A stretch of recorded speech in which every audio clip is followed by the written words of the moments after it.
So I've seen a few people posting about not having a way to create a unique job number outside of the item ID and not wanting to have a 10-digit ID number, but instead have a 4-digit unique code in Monday. So one of the ways we can do this is through an auxiliary job number table that operates really in the background. And these are some of the columns that we'll need to execute this.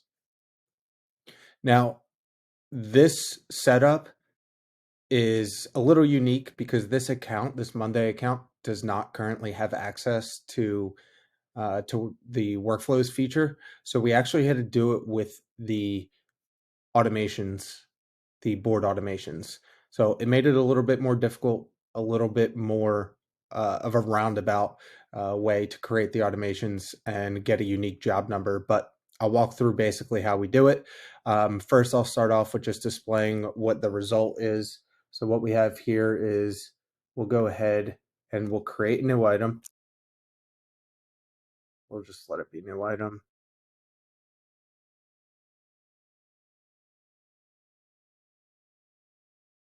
And a few things will happen in the background. One, current job number is a default text. That's how we're making the connection back to the job number board. And then ultimately getting the mirrored unique job number. You'll see the previous item that we had created was 4003, and now we have 4004. So this is where it's a little manual, since we weren't able to utilize workflows to pull that number directly into this text column, which is ultimately where we want it. The user would have to drop the number in there. Now, dropping the number in there plus some conditionality that is required will actually trigger the second part of this workflow. So we're going to go ahead and enter that.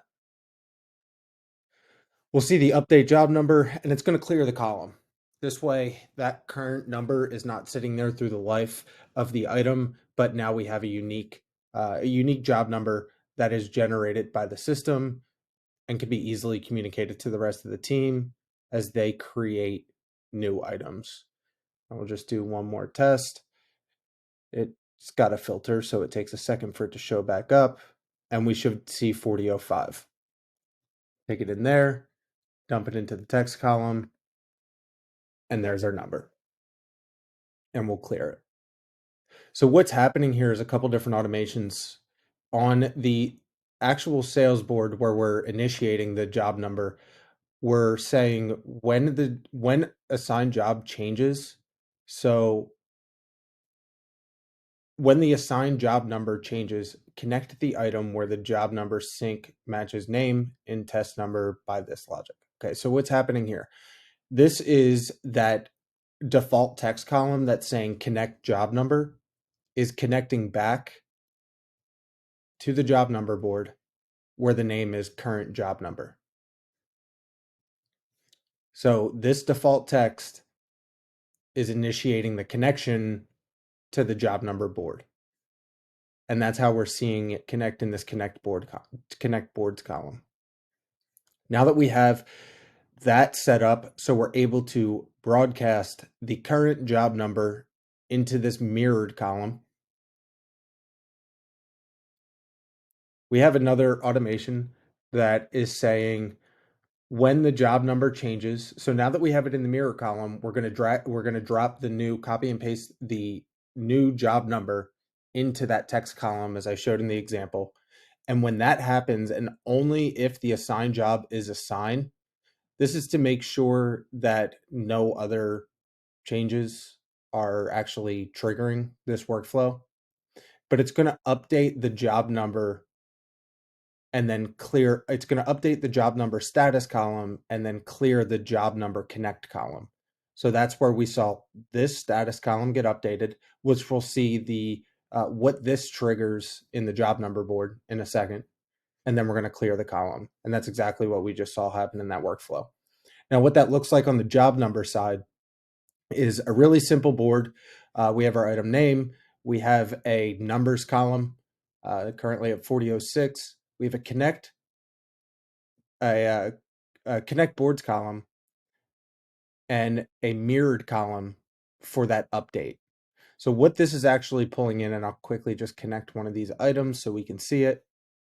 It's pulling in that update status column that lives back on the sales management board. Now, what we have updating is when that mirrored column changes to update, it's going to update the native update job number column. And then once the native is updated, we're triggering the changes to update, where it's going to increase by 1. So the job number will increase by 1, and then it's going to clear the update job number. This last piece is really important because without this, we're not going to be able to get future triggers. So this resets the board to be ready to generate the next number. So that's how the workflow goes full circle.